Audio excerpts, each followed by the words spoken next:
ಪದಾಧಿಕಾರಿಗಳು ಮತ್ತೆ ಪ್ರಮುಖ ಮುಖಂಡರು ಮತ್ತೆ ಕ್ಷೇತ್ರದ ಅಧ್ಯಕ್ಷಗಳ ಸಭೆ ಇವತ್ತೇನು ಪಕ್ಷದ ಕೇಂದ್ರ ಕಚೇರಿ ಇವತ್ತೇನು ಕರೆದಿದ್ದೀವಿ. ತಾವೆಲ್ಲರೂ ಸಹ ಕ್ಷೇತ್ರದ ಅಧ್ಯಕ್ಷರು ಮತ್ತೆ ಎಲ್ಲ ಪ್ರಮುಖರು ಮಾತನಾಡಿದ್ದೀರಿ. ಸಂಘಟನೆ ಬಗ್ಗೆ ಮತ್ತೆ ಸದಸ್ಯತ್ವ ಅಭಿಯಾನ ನಡೀತಾ ಇದೆ, ಅದರ ಬಗ್ಗೆ ಯಾವ್ದೆಲ್ಲ ರೀತಿ ನಾವು ಮುಂದಿನ ದಿನಗಳಲ್ಲಿ ಸಂಘಟನೆ ಮಾಡಬಹುದು ಅಂತ ಹೇಳಿ ತಾವೆಲ್ಲ ತಿಳಿಸ್ಕೊಟ್ಟಿದ್ದೀರಿ. ಅದೇ ರೀತಿ ಮೊದಲನೇದಾಗಿ ಯಾವುದೇ ಒಂದು ಸಭೆಯನ್ನ ಕರೆದ್ರು ಸಹ ಎಲ್ಲ ಹಿರಿಯರು ಮತ್ತೆ ಎಲ್ಲ ಪಕ್ಷದ ಪದಾಧಿಕಾರಿಗಳು ಮತ್ತೆ ಪ್ರಮುಖ ಮುಖಂಡರು, ವಿಶೇಷವಾಗಿ ನಮ್ಮ ಮಹಿಳಾ ಮುಖಂಡರು, ಮಹಿಳಾ ಪದಾಧಿಕಾರಿಗಳು, ಕ್ಷೇತ್ರದ ಅಧ್ಯಕ್ಷರು ಹೆಚ್ಚಿನ ಸಂಖ್ಯೆಯಲ್ಲಿ ಯಾವುದೇ ಒಂದು ಪ್ರತಿಭಟನೆ ಇರ್ಬೋದು ಅಥವಾ ಯಾವುದೇ ಒಂದು ಪಕ್ಷದ ಕಚೇರಿಯಲ್ಲಿ ಸಭೆ ಕರೆದಿರ್ತಕ್ಕಂಥದ್ದು ಇರ್ಬೋದು ಅಥವಾ ಮೊನ್ನೆ ಚನ್ನಪಟ್ಟಣ ವಿಧಾನಸಭಾ ಕ್ಷೇತ್ರದಲ್ಲಿ ನಡೆದಂತ ಚುನಾವಣೆಯಲ್ಲಿ ನಾವೇನು ಪಕ್ಷದ ವತಿಯಿಂದ ನೀವು ಒಂದೊಂದು ದಿವಸ ಒಬ್ಬರು ಚುನಾವಣೆಯಲ್ಲಿ ಬಂದು ನೀವು ಒಂದೊಂದು ಟೀಮ್ ಅನ್ನು ಮಾಡಿ ಕೆಲಸವನ್ನ ಮಾಡ್ಬೇಕಂತ ಹೇಳಿ ನಾವೇನು ಪಕ್ಷದ ಕಚೇರಿಯಿಂದ ತಾವೆಲ್ಲ ಒಂದು ತಮಗೆ ಜವಾಬ್ದಾರಿಯನ್ನ ವಹಿಸಿದ್ವಿ. ಅದನ್ನ ಬಹಳ ಶ್ರದ್ಧೆಯಿಂದ ವಿಶೇಷವಾಗಿ ನಮ್ಮ ಮಹಿಳಾ ಅಧ್ಯಕ್ಷರ ಸೇರ್ಕೊಂಡು ಮಹಿಳಾ ಹೆಣ್ಮಕ್ಳು ಪ್ರತಿದಿನ ಬಂದು ತಾವು ಕೆಲಸ ಮಾಡಿದಿರಿ. ತಮಗೆ ನಾನು ಪಕ್ಷದ ವತಿಯಿಂದ ಅಭಿನಂದನಾ ಮತ್ತೆ ಕೃತಜ್ಞತೆ ಹೇಳಲಿಕ್ಕೆ ನಾನು ತಮಗೆ ಇಷ್ಟಪಡ್ತೀನಿ. ಅದೇ ರೀತಿ ಇವತ್ತೇನು ನಮ್ಮ ಈ ಒಂದು ಸಭೆಯಲ್ಲಿ ನಮ್ಮ ಬೆಂಗಳೂರು ಮಹಾನಗರದ ಉಸ್ತುವಾರಿಗಳು ನಮ್ಮ ಕುಣಗಲ್ ವಿಧಾನಸಭಾ ಕ್ಷೇತ್ರದ ಆ ಭಾಗದಲ್ಲಿ ನಾಗರಾಜಣ್ಣವರು ಅಂತಂದ್ರೆ ಬಹಳ ಪ್ರಭಾವಿ ನಾಯಕರು, ಶಾಸಕರಾಗಿ ಕೆಲಸ ಮಾಡಿರ್ತಕ್ಕಂಥ, ಬಡವರ ಬಗ್ಗೆ ವಿಶೇಷವಾಗಿ ಕಾಳಜಿ ಇಟ್ಕೊಂಡಿರ್ತಕ್ಕಂಥ ನಮ್ಮ ಆತ್ಮೀಯ ಸ್ನೇಹಿತರು ಕುಣಗಲ್ ನಮ್ಮ ಜಗದೀಶ್ ನಾಗರಾಜಣ್ಣವರವ್ರೆ. ಇನ್ನೊಬ್ರು ಹಿರಿಯರು ಇದೇ ಅಧ್ಯಕ್ಷರಾಗಿ ಕೆಲಸ ಮಾಡಿರ್ತಕ್ಕಂಥವ್ರು ಹಾಗಾಗಲೇ 8 ಮುಂಚಮ್ಮಣ್ಣವರು 3 ಬಾರಿ ಅವರು ವಿಧಾನಸಭೆಗೆ ಸ್ಪರ್ಧೆಯನ್ನ ಮಾಡಿ ಅವರು ಅದರಲ್ಲಿ ಸ್ವಲ್ಪ ಹಿನ್ನಡೆಯನ್ನ ಆಯ್ತು ಅಂತ ಹೇಳಿ ಅಂತ ನಮ್ಮ ಅಂದಾನಣ್ಣವ್ರೆ. ಕಾರ್ಯಾಧ್ಯಕ್ಷರಾದಂತ ನಾರಾಯಣ ಸಾಮಣ್ಣರೇ, ಬೆಂಗಳೂರು ಸೌತ್ ಅಧ್ಯಕ್ಷರು ಆತ್ಮೀಯ ಸ್ನೇಹಿತರಾಗಿರ್ತಕ್ಕಂಥ ತುಳಸಿರಾಮ್ ಅವರೇ, ಸೆಂಟ್ರಲ್ ಪಾರ್ಲಿಮೆಂಟ್ ಕ್ಷೇತ್ರದ ಅಧ್ಯಕ್ಷ ಆಗಿರ್ತಕ್ಕಂಥ ನಾಗೇಶ್ ರಾವ್ ಅವರೇ, ಮಾಜಿ ನಗರ ಪಾಲಿಕೆ ಸದಸ್ಯರು ನಮ್ಮ ಅಧ್ಯಕ್ಷರು ಆಗಿರ್ತಕ್ಕಂಥ ಮುಂಚಮ್ಮಣ್ಣರೇ, ನಮ್ಮ ಹಿರಿಯರು ಮಾಜಿ ಸಚಿವರು ತಾಯಿ ಸಮಾನರು ಆಗಿರ್ತಕ್ಕಂಥ ಲೀಲಾದೇವಿ ಆರ್ ಪ್ರಸಾದ್ ಅಮ್ಮನವರೇ, ಮಹಿಳಾ ವಿಭಾಗದ ಕ್ಷೇತ್ರದ ಅಧ್ಯಕ್ಷ ಆಗಿರ್ತಕ್ಕಂಥ ನಮ್ಮ ಶೈಲಜಾ ರಾವ್ ಅವರೇ, ನಮ್ಮ ಬೆಂಗಳೂರು ಮಹಾಪ್ರಧಾನ ಕಾರ್ಯದರ್ಶಿಯಾದಂತ ರಮೇಶ್ ಅವರೇ, ನಮ್ಮ ಮಂಗಳಮಾರ್ ಅವರೇ, ಮತ್ತೆ ಇನ್ನು ಮಾತನಾಡೋರು ಬಹಳ ಜನ ಇದ್ರು. ಸಾಮಿಯಲ್ಲಿ ಮಾತಾಡ್ಬೇಕಂತ ಇದ್ರು, ಸಾರಾ ಲೋಕೇಶ್ ಅವರು ಚೆನ್ನಾಗಿ ಮಾತಾಡ್ತಿದ್ರು. ಬಟ್ ಸಮಯದ ಅಭಾವ. ನಮ್ಮ ಮಾಜಿ ಗ್ರಾಮ ಪಂಚಾಯತ್ ಅಧ್ಯಕ್ಷ ಆಗಿರ್ತಕ್ಕಂಥ ತಾರಾ ಲೋಕೇಶ್ ಅವರೇ, ಬೆಂಗಳೂರು ನಾರ್ತ್ ಪಾರ್ಲಿಮೆಂಟ್ ಕ್ಷೇತ್ರದ ಅಧ್ಯಕ್ಷ ಆಗಿರ್ತಕ್ಕಂಥ ಹರೀಶ್ ಅವರೇ, ನಮ್ಮ ಈಗಾಗಲೇ ಮಾತಾಡಿರ್ತಕ್ಕಂಥ ನಮ್ಮ ವೆಂಕಟಮ್ಮಣ್ಣವರು ಮಾತನಾಡಿದ್ದಾರೆ, ಬಹಳಷ್ಟು ವಿಚಾರಗಳನ್ನು ಹಂಚ್ಕೊಂಡಿದ್ದಾರೆ. ಅದೇ ರೀತಿ ಕಾರ್ಮಿಕ ವಿಭಾಗದ ಕ್ಷೇತ್ರದ ಅಧ್ಯಕ್ಷ ಆಗಿರ್ತಕ್ಕಂಥ ಗೋಪಾಲಣ್ಣವರೇ, ನಮ್ಮ ಮಹೇಶ್ ಅವರೇ, ನಮ್ಮ ಯಲಹಂಕ ವಿಧಾನಸಭಾ ಕ್ಷೇತ್ರದ ಅಧ್ಯಕ್ಷರು ಈಗಾಗಲೇ ಅವರು NDA ಬಗ್ಗೆ ಮುಂದಿನ ದಿನಗಳಲ್ಲಿ ಯಾವ ರೀತಿ ಹೋಗ್ಬೇಕು ಅಂತ ಹೇಳಿ ಈಗಾಗಲೇ ಅವರು ಸಹ ಮಾತನಾಡಿದ್ದಾರೆ. ಅದೇ ರೀತಿ ಅವ್ರು ಏನೆಲ್ಲ ಮಾತನಾಡಿದ್ರೆ ಈ ವಿಚಾರಗಳ ಕುಮಾರ್ ಅವ್ರ ಗಮನ ತರ್ತಿರಂತ ಅಧ್ಯಕ್ಷ ಅಂತ ವೇಣುಗೋಪಾಲಣ್ಣವರೇ, ಮತ್ತೆ ಹಿಂದೆ ಗ್ರಾಮ ಪಂಚಾಯತಿ ಸದಸ್ಯರ ಕೆಲಸ ಮಾಡಿರ್ತಕ್ಕಂಥ, ಅಧ್ಯಕ್ಷರಾಗಿ ಕೆಲಸ ಮಾಡಿರ್ತಕ್ಕಂಥ, ತಾಲೂಕ್ ಪಂಚಾಯತಿ ಕೆಲಸ ಮಾಡಿರ್ತಕ್ಕಂಥ ನಂದಶೇಖರ್ ಅವರೇ, ಅದೇ ರೀತಿ ತಿಮ್ಮಣ್ಣವರೇ, ಹಿಂದೆ ಹಿಂದುಳಿದ ಅಧ್ಯಕ್ಷ ಆಗಿರ್ತಕ್ಕಂಥ ತಿಮ್ಮಣ್ಣವರೇ, ಅಫ್ರೋಜ್ ಬೇಗರ್ ಅವರೇ, ದತ್ತಾರ್ ಅವರೇ, ಬೈಯಣ್ಣವರು, ನಾರಾಯಣ ಸಾಮಣ್ಣವರು, ಮತ್ತೆ ನಮ್ಮ ಬ್ಯಾಟರಾಪುರ ಕ್ಷೇತ್ರದ ಅಧ್ಯಕ್ಷರಾಗಿದ್ದ ವೇಣುಗೋಪಾಲಣ್ಣವರೇ, ಇನ್ನೊಬ್ರು ನಮ್ಮ ಸಾಮಿಯಲ್ ಬೆಂಗಳೂರು ನಗರದ ಪ್ರಧಾನ ಕಾರ್ಯದರ್ಶಿಯಾಗಿ ಬಹಳ ಉತ್ತಮವಾಗಿ ಕೆಲಸ ಮಾಡ್ತಾ ಇದ್ದಾರೆ. ಕೆಲಸ ಮಾಡೋರಿಗೆ ಯಾವಾಗೂ ಸಹ ಟೀಕೆ ಟಿಪ್ಪಣಿಗಳು ಬರ್ತದೆ. ಹಾಗಾಗಿ ಮೊನ್ನೆ ಸಾಮಿಯಲ್ ಅವ್ರ ಬಗ್ಗೆ ಚನ್ನಪಟ್ಟಣ ವಿಧಾನಸಭಾ ಕ್ಷೇತ್ರದಲ್ಲಿ ಕೆಲವೊಂದಷ್ಟು ಟೀಕೆಗಳು ಬಂದಿದೆ. ಆದ್ರೆ ಅದೆಲ್ಲವನ್ನೂ ಸಹ ಕುಮಾರ್ ಅವರಿಗೆ ಬಂದಿದೆ, ಪ್ರಾಮಾಣಿಕವಾಗಿ ಕೆಲಸ ಮಾಡಿದ್ದಾರೆ ಅಂತ ಹೇಳಿ. ಹಾಗಾಗಿ ಏನು ಹಂಚಬೇಕಾಗಿಲ್ಲ. ಮುಂದಿನ ದಿನಗಳಲ್ಲಿ ಬೆಂಗಳೂರು ನಗರದಲ್ಲಿ 28 ವಿಧಾನಸಭಾ ಕ್ಷೇತ್ರದಲ್ಲಿ ಪ್ರಾಮಾಣಿಕವಾಗಿ ಕೆಲಸ ಮಾಡೋದು ನಾನು ನಿಮ್ ಜೊತೆ ಇರ್ತೀನಿ ಅಂತ ಹೇಳಿ ನಾನು ಹೇಳ್ತಾ ಇದ್ದೀನಿ. ಅದೇ ರೀತಿ ಈಗಾಗಲೇ ನಿನ್ನೆ ಕೆಲವೊಂದಷ್ಟು ಜನ ಅಧ್ಯಕ್ಷರು ನನಗೆ ಕರೆಯನ್ನ ಮಾಡಿದ್ರು. ಅವರು ಹೇಳ್ತಿದ್ರು, ಇದೇ ಪಕ್ಷದ ಹಿಂದೆ ಅಧ್ಯಕ್ಷರಾಗಿ ಕೆಲಸ ಮಾಡಿರ್ತಕ್ಕಂಥವ್ರು ನೋಡಿ ಕುಡಿಲಾರ್ದೆ ಅವರು ನೆಲ ಡಂಪಂದ್ರಂತೆ, ಅವರು ಹಿಂದೆ ಅಧ್ಯಕ್ಷರಾಗಿ ಕೆಲಸ ಮಾಡಿದ್ದಾರೆ. ನನಗೇನು ಯಾವ್ದು ಹಂಚಿಕೆ ಇಲ್ಲ, ಭಯ ಪಡ್ತಕ್ಕಂಥ ವ್ಯಕ್ತಿ ನಾನಲ್ಲ. ಈಗಾಗಲೇ ಅವ್ರಿಗೆ ಗೊತ್ತಿರ್ಬೋದು, ಹಿಂದೆ ನಮ್ಮ ಇದೇ ಪಕ್ಷದ ಕಚೇರಿಯಲ್ಲಿ ಒಂದು ಸಭೆಯನ್ನ ಕರೆದಂತ ಸಂದರ್ಭದಲ್ಲಿ ಅವರು ಈ ಪಕ್ಷದ ಸಂಘಟನೆ ವಿಚಾರದಲ್ಲಿ ಸ್ವಲ್ಪ ಡಿಸ್ಕರೇಜ್ ಮಾಡಿದಂತ ಸಂದರ್ಭದಲ್ಲಿ ನಾನು ನೇರವಾಗಿ ಮಾತಾಡಿರ್ತಕ್ಕಂಥ ವ್ಯಕ್ತಿ, ನೇರವಾಗಿ ಮಾತಾಡಿದ್ದೀನಿ. ನಾನು ಇಲ್ಲೇನ್ ಮಾತನಾಡ್ತೀನಿ ಅದನ್ನ ಪೂಜೆ ದೇವೇಗೌಡರು ಸಾಹೇಬ್ರಿಗೂ, ಕುಮಾರಣ್ಣರಿಗೂ, ಶಾಸಕ ಪಕ್ಷದ ನಾಯಕರು ಎಲ್ರಿಗೂ ಸಹ ನಾನು ಸುದ್ದಿಯನ್ನ ಕೊಟ್ಟಿರ್ತೀನಿ ಏನ್ ನಡೀತಾ ಇದೆ ಅಂತ ಹೇಳಿ. ಸಂಘಟನೆ ವಿಚಾರದಲ್ಲಿ ನಾನು ಹಿಂದೆನೂ ಸಹ ಹೇಳಿದ್ದೀನಿ, ಯಾವುದೇ ಒಂದು ವಿಚಾರದಲ್ಲಿ ನಾನು ಪಕ್ಷದ ಸಭೆಗಳಿರ್ಬೋದು ಅಥವಾ ಪಕ್ಷದಲ್ಲಿ ಯಾವುದೇ ಒಂದು ಸಭೆ ಅಥವಾ ಪ್ರತಿಭಟನೆ ಮಾಡಿದಂತ ಸಂದರ್ಭದಲ್ಲಿ ಯಾರು ನಿಷ್ಠೆಯಿಂದ ಕೆಲಸ ಮಾಡ್ತಾ ಇದ್ದೀರಿ ಅವರಿಗೆ ನಾನು ಶಿರಸ ವಹಿಸಿ ನಮಸ್ಕಾರ ಮಾಡಿದ್ದೀನಿ. ಬಹುತೇಕ ಇರ್ತಕ್ಕಂಥ ಪದಾಧಿಕಾರಿಗಳು ಎಲ್ಲಾ ಸಭೆಗಳಲ್ಲೂ ಎಲ್ಲಾ ಪ್ರತಿಭಟನೆಗಳಲ್ಲೂ ಸಹ ತಾವು ಬಂದು ಭಾಗವಹಿಸಿದ್ದೀರಿ. ಅದಕ್ಕಾಗಿ ನಾನು ಪಕ್ಷದ ವತಿಯಿಂದ ತಮಗೆ ಯಾವಾಗಲೂ ಸಹ ನಾನು ತಮಗೆ ಅಭಿನಂದನೆಯನ್ನ ಮತ್ತೆ ಕೃತಜ್ಞತೆಯನ್ನ 100 ಬಾರಿ ಹೇಳಿದ್ದೀನಿ, ಹೇಳ್ತಲೂ ಇರ್ತೀನಿ. ಯಾರು ಕೆಲಸನೇ ಮಾಡಿದೆ, ನಾನು ಅಧ್ಯಕ್ಷ ಆಗಿದ್ದೆ, ಉಪಾಧ್ಯಕ್ಷ ಆಗಿದ್ದೆ, ನಾನು ಈ ಪಕ್ಷದಲ್ಲಿ 50 ವರ್ಷದಿಂದ ಇದ್ದೀನಿ ಅಂತಂದ್ರೆ ಬರೀ ಕಥೆ ಹೇಳ್ತೀರಿ, ಸಂಘಟನೆ ಮಾಡೋದಿಲ್ಲ, ಬರದೇ ಇಲ್ಲ ನೀವು ಅಂತವರಿಗೆ ನಾನು ವೇದಿಕೆ ಮೇಲೆ ಬರಬೇಡಿ ಅಂತ ಹೇಳ್ತೀನಿ. ಕೆಲಸನೇ ಮಾಡೋದಿಲ್ಲ. ಕುಮಾರಣ್ಣವರು, ಪೂಜೆ ದೇವೇಗೌಡರು ಸಾಹೇಬ್ ಬಂದವರು ಮಾತ್ರ ನೀವು ಬರೀ ಫೋಟೋ ಬರ್ತೀರಿ, ಅದು ಕುಮಾರಣ್ಣವ್ರಿಗೂ ಸಹ ಗೊತ್ತಿದೆ. ಹಾಗಾಗಿ ನಾನು ಅಂತವ್ರಿಗೆ ಬಹಳ ಕಟುವಾಗಿ ಹೇಳಿದ್ದೀನಿ.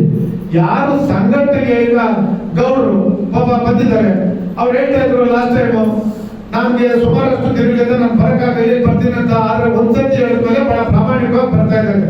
ಅದೇ ರೀತಿ ಈಗೇನು ನಮ್ಮ 28 ವಿಧಾನಸಭಾ ಕ್ಷೇತ್ರದ ಅಧ್ಯಕ್ಷರಿದ್ದಾರೆ, ಅದರಲ್ಲಿ ಒಬ್ಬರಿಗೆ ನಾನು ಹೇಳಿದ್ದೆ, ಬೇಡ ನಮ್ಗೆ ಗೊತ್ತಾಗ್ಬೇಕು, ಯಾಕಂತಂದ್ರೆ ನಿಮ್ಮಂತವ್ರು ಬೇಕು, ನೇರವಾಗಿ ನಿಷ್ಠೂರವಾಗಿ ಮಾತನಾಡ್ತಕ್ಕಂಥವ್ರು ನಮ್ಗೆ ಬೇಕಾಗ್ತದೆ.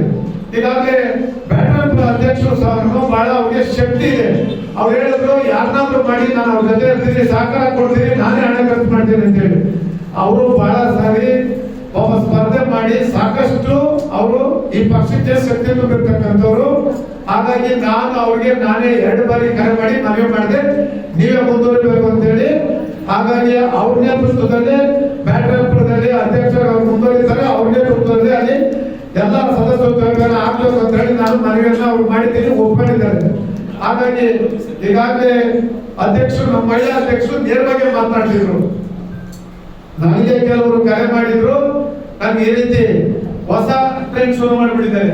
ಏನಂತಂದ್ರೆ ಬೇಡ, ಯಾರು ನೀವು ಸಭೆಗಳಿಗೆ ಬರೋದಿಲ್ಲ, ಯಾರು ನೀವು ಪ್ರತಿಭಟನೆಗೆ ನಾವು ಕರೆ ಕೊಟ್ಟಂತ ಸಂದರ್ಭದಲ್ಲಿ ಯಾರು ಬರೋದಿಲ್ಲ, ಯಾಕೆ ಬಂದಿಲ್ಲ? ಮತ್ತೆ ಶಾಂತಿನಗರ ವಿಧಾನಸಭಾ ಕ್ಷೇತ್ರದ ಅಧ್ಯಕ್ಷರು ಅವ್ರ ಜೀವನದಲ್ಲೇ ಒಂದಿನ ಬರಲಿಲ್ಲ. ಆ ಮನುಷ್ಯ ವಿಧಾನಸಭೆ ಚುನಾವಣೆಗೆ ನೀವು ಇದು ಮಾಡ್ಬೇಕು ಅಂತ ಹೇಳಿ, ಸ್ಪರ್ಧೆ ಮಾಡ್ಬೇಕು ಅಂತ ಹೇಳಿದಾಗ ಏನೆಲ್ಲ ಅನಾಹುತಗಳು ಮಾಡಿದ್ರು ಅಂತ ಹೇಳಿ ಕುಮಾರಣ್ಣ ಗೊತ್ತಿದೆ. ನೀವು ಒಂದು ಸಭೆಗೆ ಬರೋದಿಲ್ಲ, ಯಾಕಪ್ಪ ಬರೋದಿಲ್ಲ? ಬರ್ಬೇಕು, ನೀವು ಸಂಘಟನೆ ಮಾಡ್ಬೇಕು ಅಂತಂದ್ರೆ ಅವರು ಅಲ್ಲಿ ಯಾರೋ ನಾವು ಪಕ್ಷದ ವಿರೋಧಿ ಚಟುವಟಿಕೆ ಮಾಡೋರಿಗೆ ಸದಸ್ಯರು ನಾವು ಪೂಜೆ ದೇವೇಗೌಡ ಸಾಹೇಬರು, ಕುಮಾರಣ್ಣವರು ಯಾರು ಹೇಳಿರ್ತಾರೆ ಅವ್ರನ್ನ ಪ್ರಾಥಮಿಕ ಸದಸ್ಯರಿಂದ ಅಮಾನತುಗೊಳಿಸಿದ್ದೀನಲ್ಲ, ಅವ್ರ ಜೊತೆ ಸೇರ್ಕೊಳ್ಳೋದು, ಅವ್ರ ಜೊತೆ ಸೇರ್ಕೊಂಡು ಯಾವುದೋ ಒಂದು ಇಲ್ಲಿ ಹೋಟ್ಲಲ್ಲಿ ಒಂದು 4-5 ಜನ ಕರೆ ಮಾಡೋದು. ಈಗ ರಮೇಶ್ ಗೌಡ ಅಧ್ಯಕ್ಷ ಆಗಿದ್ದಾರೆ, ಇದಕ್ಕೆ ಗೌರವ ಕೊಡ್ತಾ ಇಲ್ಲ ಅನ್ನೋದು.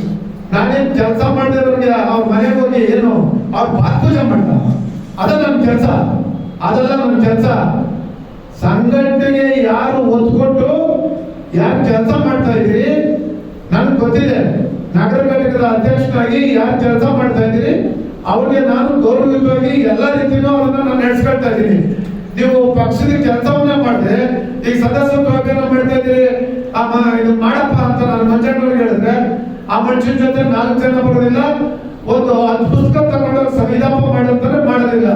ಅದಕ್ಕೆ ಅವ್ರ ಜೊತೆ ಸೇರ್ಕೊಂಡು ಇಲ್ಲ ರಮೇಶ್ ಗೌಡರು ನಾವು ಬಹಳ ಹಿರಿಯರು, ಅವ್ರು ನಮ್ಗೆ ಸರಿಯಾಗಿ ನಡೆಸ್ಕೊಂತ ಇಲ್ಲ. ನೀವು ಸದಸ್ಯತ್ವ ಅಭಿಯಾನ ಮಾಡಿ ಸಂಘಟನೆ ಮಾಡಿ ಅಂತಂದ್ರೆ ನಿಮ್ ಕೈಲಿ ಆಗೋದಿಲ್ಲ. ಅದಕ್ಕೆ ಬೇರೆ ಕಥೆ ಹೇಳಿದ್ರು. ಅದಕ್ಕೆ ನಾನು ಬಹಳ ಗೌರವಯುತವಾಗಿ ನಮ್ಮ ಹಿಂದೆ ಅಧ್ಯಕ್ಷ ಆಗಿರ್ತಕ್ಕಂಥ ಕೆಲಸ ಮಾಡಿರ್ತಕ್ಕಂಥ ಪ್ರಕಾಶ್ ಅವರು ನಿನ್ನೆ ಫೋನ್ ಮಾಡಿದ್ರು. ನಾನು ಫೋನ್ ಮಾಡಿದ್ದೆ, ಅವ್ರು ಮದುವೆಗೆ ಇದ್ದೀನಿ ಅಂತೇಳಿ ನಿನ್ನೆ ನನಗೆ ಫೋನ್ ಮಾಡಿ ಅವ್ರ ಕ್ಷೇತ್ರದ ಅಧ್ಯಕ್ಷರು ಬದಲಾವಣೆ ಮಾಡಬೇಕು ಅಂತ ಹೇಳಿದ್ರು.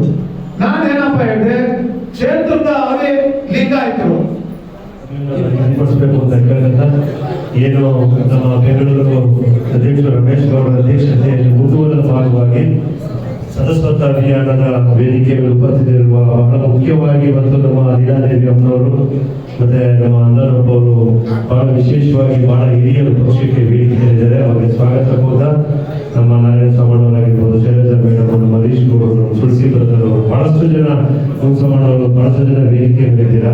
ಹಾಗೂ ಎಲ್ಲ ಬೆಂಗಳೂರು ನಗರದ ಪಕ್ಷದ ಪದಾಧಿಕಾರಿಗಳಿಗೆ ಬಹಳ ಮುಖ್ಯವಾಗಿ ನನ್ನ ತಾಯಂದಿರು ಬಹಳ ಖುಷಿಯಿಂದ ಪ್ರತಿಯೊಂದು ಕಾರ್ಯಕ್ರಮಕ್ಕೂ ಭಾಗವಹಿಸ್ತಾ ಇದ್ದೀರಾ ಪಕ್ಷದ ಸಂಘಟನೆ ವಿಚಾರದಲ್ಲಿ. ಎಲ್ಲಕ್ಕಿಂತ ಮಿಗಿಲಾಗಿ ಮೊದಲನೇದಾಗಿ ನಾನು ಬಹಳಷ್ಟು ಜನ ಬೆಂಗಳೂರು ಪದಾಧಿಕಾರಿಗಳಿಗೆ ಅಭಿನಂದನೆ ಇಷ್ಟಪಡ್ತೀನಿ. ನಮ್ಮ ಚನ್ನಪಟ್ಟಣ ಚುನಾವಣೆಯಲ್ಲಿ ನಿಖಿಲ್ ಕುಮಾರಸ್ವಾಮಿ ಅವರ ಪರವಾಗಿ ನೀವೆಲ್ಲ ಬಂದು ಎಂದು ಹೋರಾಟ ಮಾಡಿದ್ರಿ.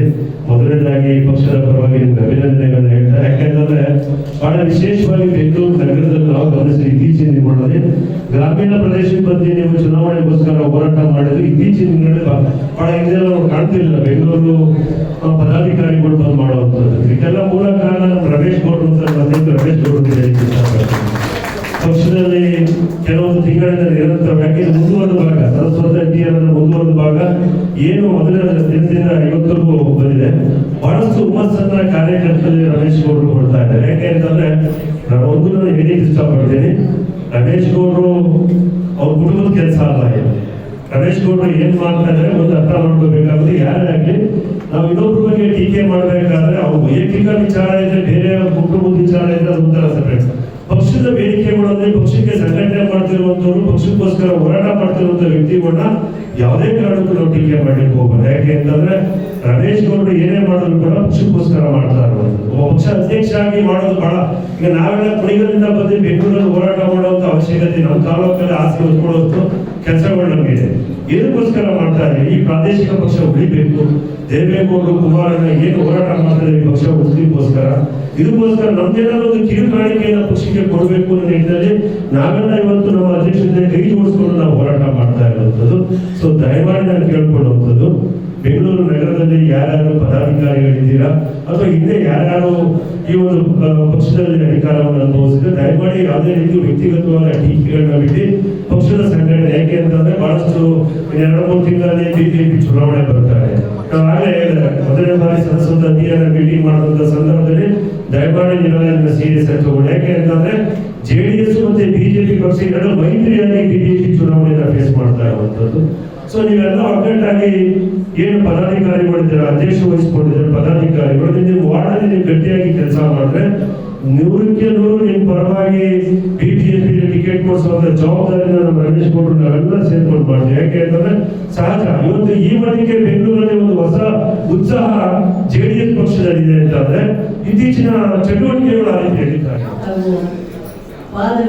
ಕೆಲಸ ಮಾಡ್ತಕ್ಕಂಥ ಬೆಂಗಳೂರು ನಗರ ಅಧ್ಯಕ್ಷರಾದಂಥ ರಮೇಶ್ ಗೌಡ್ರೆ, ವೇದಿಕೆ ಮೇಲೆ ಕೂತಿರ್ತಕ್ಕಂಥ ಎಲ್ಲ ನಮ್ಮ ಪಕ್ಷದ ಅಣ್ಣ ತಮ್ಮಂದಿಗೆ ಅಕ್ಕ ತಂಗಿಗೆ, ಬಹುಶಃ ಬೆಂಗಳೂರು ನಗರ ಸಂಬಂಧಪಟ್ಟ ಹಾಗೆ ಇವತ್ತು ಮೀಟಿಂಗ್ ಕರೆದಿದ್ದಾರೆ. ಬೆಂಗಳೂರು ನಗರ ಕರ್ನಾಟಕದ ರಾಜಧಾನಿ. ಇಲ್ಲಿ ಏನೇ ಕಾರ್ಯಕ್ರಮ ಆದರೂ ಕೂಡ, ಇಲ್ಲಿ ಏನೇ ಬದಲಾವಣೆ ಆದರೂ ಕೂಡ ಅದು ಕರ್ನಾಟಕದ ತುಂಬ ಹೋಗುತ್ತೆ ಅನ್ನೋದು ನಾವ್ಯಾರು